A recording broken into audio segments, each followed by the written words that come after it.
Australia में इस वक्त 3.5 लाख लोग सड़कों पर हैं और ये क्या कर रहे हैं? ये 6 शहरों में प्रोटेस्ट कर रहे हैं और प्रोटेस्टर्स की डिमांड सिर्फ एक है कि मास माइग्रेशन को बंद किया जाए।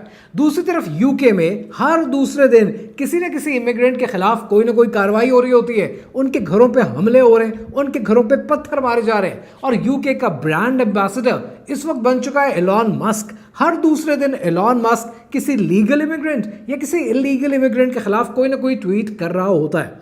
अमेरिका को देखें तो अमेरिका ने 3.5 लाख लोगों को आइस ने पिछले 1 साल में डिपोर्ट कर दिया है। और कनाडा, जिसको हमेशा से एक पीस लविंग कंट्री कहते थे कि दूर बैठा है, सुकून से बैठा है, तो कनाडा में जब साउथ एशियंस गए, इंडियंस गए, पाकिस्तानीज गए, तो वही पीस लविंग कंट्री अब लोगों को कहता है कि leave Canada, we don't want you here. The more we accept the duty and responsibility we have as individual Canadians to stand up and defend what is ours, the closer we will be to taking back Canada from the corrupt powers that possess it. There's no housing. There's nowhere for them to go. So what are you bringing them here for? Our young Canadians that are looking for jobs are struggling so hard right now. We need to show them that if you want to get in power, you need to put Canadians first and you need to put what Canadians care about first. I'm for our people and our country first. कितनी ऐसी videos I हैं पूरी दुनिया में इस वक्त immigrants के खिलाफ इतनी कार्रवाइयां क्यों हो रही हैं, स्पेशली 5 अंग्रेजी बोलने वाले मुल्कों में, यूएसए में, यूके में, कनाडा में, न्यूजीलैंड में, ऑस्ट्रेलिया में और जर्मनी का तो अलग ही हाल है। अब ये सारा इमिग्रेशन का ड्रॉप सीन है क्या? ऐसे में इमिग्रेशन में आपको क्या क्या मसाइल आएंगे और over the period of 4 to 5 years immigration की कहानी किस डायरेक्शन में जाती हुई नजर आती है? कहानी क्या है, आइए समझते हैं।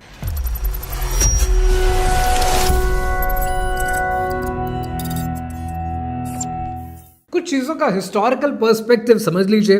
दुनिया हमेशा से free to go, free to roam, free to move area हुआ करती थी, लेकिन वर्ल्ड वॉर 1 के बाद दुनिया में पासपोर्ट्स इंट्रोड्यूस हुए। इनिशियली जो वर्ल्ड वॉर 1 के बाद फ्रांस और यूके की कार्रवाइयों से पासपोर्ट्स इंट्रोड्यूस हुए, वो एक सिर्फ लेटर ऑफ इशुएंस होता था कि ये इंसान हमारे मुल्क में आ सकता है। लेकिन वर्ल्ड वॉर 2 के बाद जब यूनाइटेड स्टेट्स इन्वॉल्व हुआ तो प्रॉपर पासपोर्ट्स के साथ साथ वीज़ास का सिलसिला शुरू हो गया।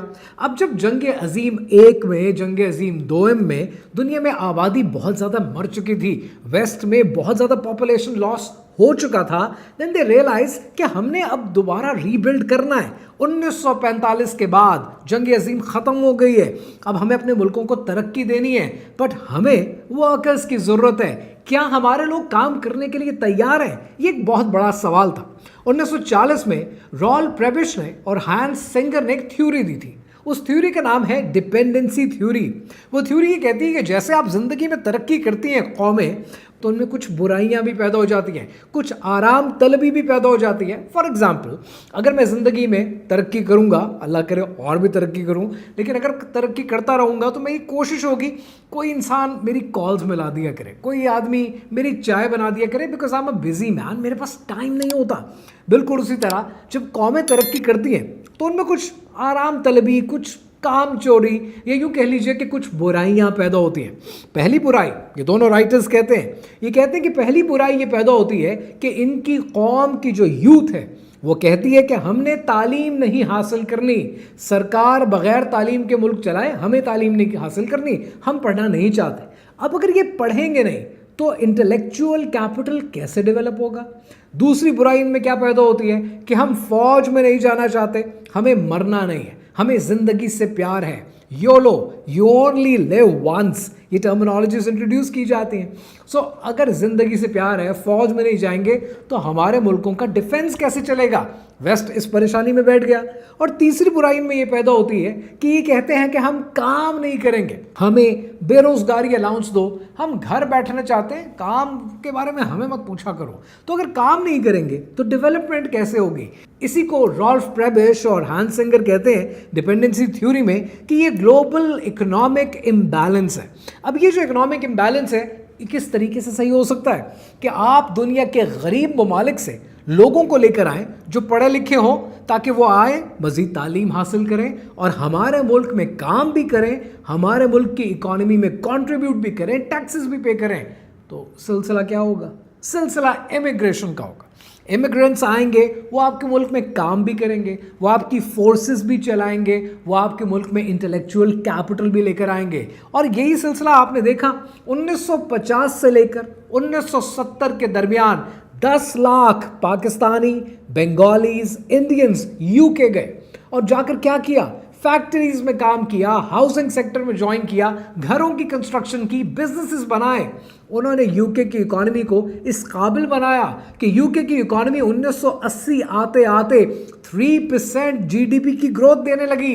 इतना कंट्रीब्यूट किया इन्होंने, इतना कंट्रीब्यूट किया कि आज एनएचएस को देखें तो 25% एनएचएस की यूके में वर्कफोर्स साउथ एशियंस की है। आज यूके में 12,000 रेस्टोरेंट्स चलाते हैं। शिप बिल्डिंग इंडस्ट्री से, कोल एंड माइन इंडस्ट्री से बड़े यूके के अंदर रेस्टोरेंट्स हैं जो आज साउथ एशियंस चलाते हैं। आज अगर इनका कंट्रीब्यूशन देखें तो यूरोप के अंदर और अमेरिका के अंदर $1 ट्रिलियन कंट्रीब्यूट करते हैं टुवर्ड्स द जीडीपी। इनको भी पता है, वेस्ट को बड़े अच्छे से मालूम है कि हमारे यहाँ लेबर की शॉर्टेज है और कोविड के बाद बहुत अमवात हुई है वेस्ट के अंदर, जितनी शायद रिपोर्ट नहीं हुई। और उसके बाद आज वर्कफोर्स चाहिए 2030 तक। And right now I am making this video for you, we are sitting in 2025। 2030 तक जर्मनी को 50 लाख लोग चाहिए। जापान की पॉपुलेशन एजिंग पॉपुलेशन है। इटली को अर्जेंटली 10,000 नर्सेज की जरूरत है।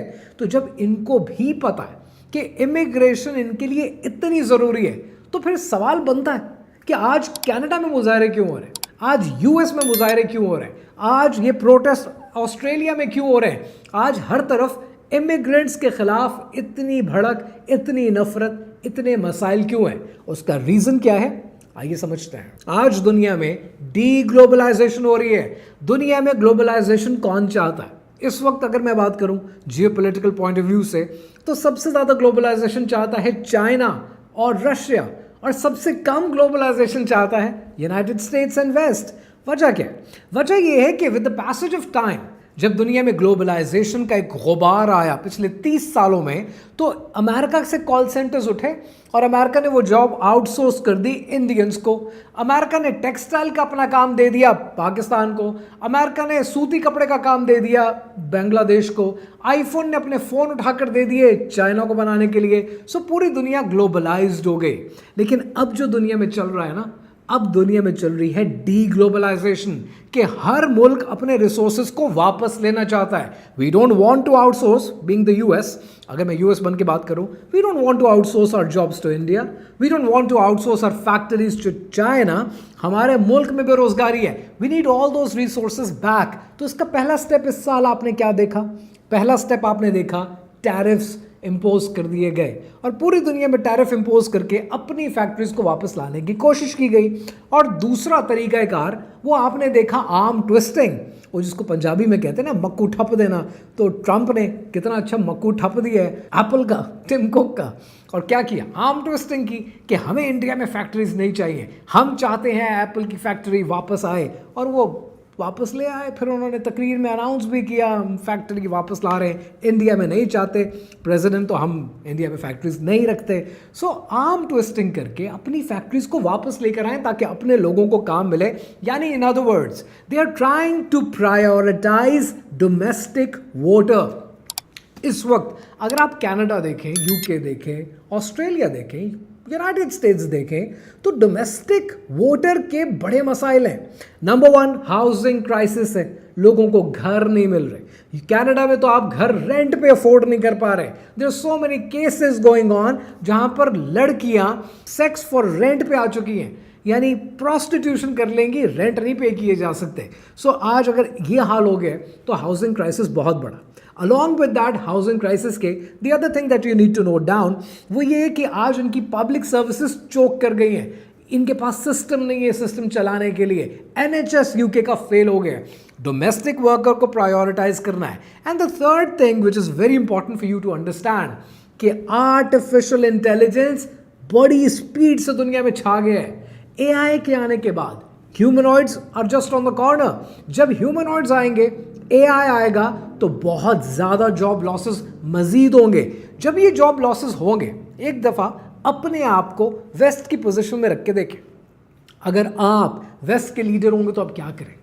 आप यही करेंगे कि सबसे पहले तो वो नौकरियां जो बाहर जा चुकी हैं हमें वापस चाहिए, हमें फैक्ट्रीज वापस चाहिए चाइना से भी, हमें एप्पल की फैक्ट्री वापस चाहिए इंडिया से भी, हमें कॉल सेंटर्स वापस चाहिए, हमें लोकल मैन्युफैक्चरिंग करनी है, हमें डी ग्लोबलाइजेशन करनी है, ताकि जितनी ज़्यादा नौकरियां होंगी हमारे लोग उसमें एडजस्ट हो जाएंगे, बेरोजगार नहीं होंगे। उसके बाद जब एआई आएगा तो कुछ बेरोजगारी होगी, that is fine, that is adjustable, वो हम अफोर्ड कर सकते हैं। लेकिन पहले ही नौकरियां मुल्क से बाहर हों तो वो तो अफोर्ड नहीं किया जा सकता। तो आज वेस्ट अपनी नौकरियों को वापस ला रहा है। So this in short is deglobalisation. तो ऐसे में आप क्या देखेंगे? ऐसे में आप ये देखेंगे कि वो मुल्क यूनाइटेड किंगडम जो हमेशा से असाइलम सीकर्स के लिए बाहें फैला के बैठे होते थे, आज उन्होंने बंद कर दिया असाइलम सीकर्स का रास्ता कि मजीद नहीं चाहिए। आज ह्यूमैनिटेरियन ग्राउंड्स पे नहीं दे रहे हैं वीज़े, पॉलिसीज़ बदल रही हैं with the passage of time. कुछ जल्दी बदलेंगी, कुछ देर से बदलेंगी, लेकिन over the period of next 4 to 5 years आप ये देखेंगे कि दुनिया में इमिग्रेशन के उसूल मज़ीद सख्त हो जाएंगे। दुनिया में इमिग्रेशन आसान नहीं होगी, बट प्रॉबली थोड़ा सा साई ऑफ रिलीफ मिलेगा आफ्टर 4 to 5 years, जब दुनिया की जो पॉलिटिकल कंसर्न्स है ना, पॉलिटिकल पार्टीज़ हैं, जो ऑस्ट्रेलिया में कोई एक और पॉलिटिकल पार्टी है, AFG लगी हुई है जर्मनी में, and they are against the immigrants. तो डिफरेंट पॉलिटिकल पार्टीज़ हैं, they are trying to be in the power. So आपने करना क्या है? अगले 4 से 5 साल अगर आप जाने के मूड में हैं तो इमिग्रेशन मेरी नज़र में थोड़ी मुश्किल होगी। चांस मिलता है चले जाइएगा, but probably for the masses, सबकी बात करें जेनेरिकली, तो इमिग्रेशन मुश्किल होगी। इस वक्त जो इमिग्रेशन होगी अगले 4 से 5 साल आप ये देखेंगे कि ये जो इमिग्रेशन होगी कि बड़ी स्पेसिफिक और बड़ी टारगेटेड इमिग्रेशन होगी कि इतने वर्कर चाहिए, 500 वर्कर चाहिए इस कैटेगरी में इस मुल्क से। बहुत टारगेटेड इमिग्रेशन होगी, ओवरऑल मासेस के लिए इमिग्रेशन नहीं होगी। और चांस मिलता है तो चले जाना, नहीं मिलता तो 4 से 5 साल का एक मुश्किल पीरियड आएगा, and probably things will become much easier afterwards. Iqbal ने कहा था ना कि दयार मगरिब के रहने वालों खुदा की बस्ती दुका नहीं है, दयार मगरिब के रहने वालों खुदा की बस्ती दुका नहीं है। खरा जिसे तुम समझ रहे हो वही ज़रे कम अयार होगा, तुम्हारी तहजीब अपने खंजर से आप ही खुदकुशी करेगी। जो शाख नाजुक पे आशियाना बनेगा ना पायदार होगा।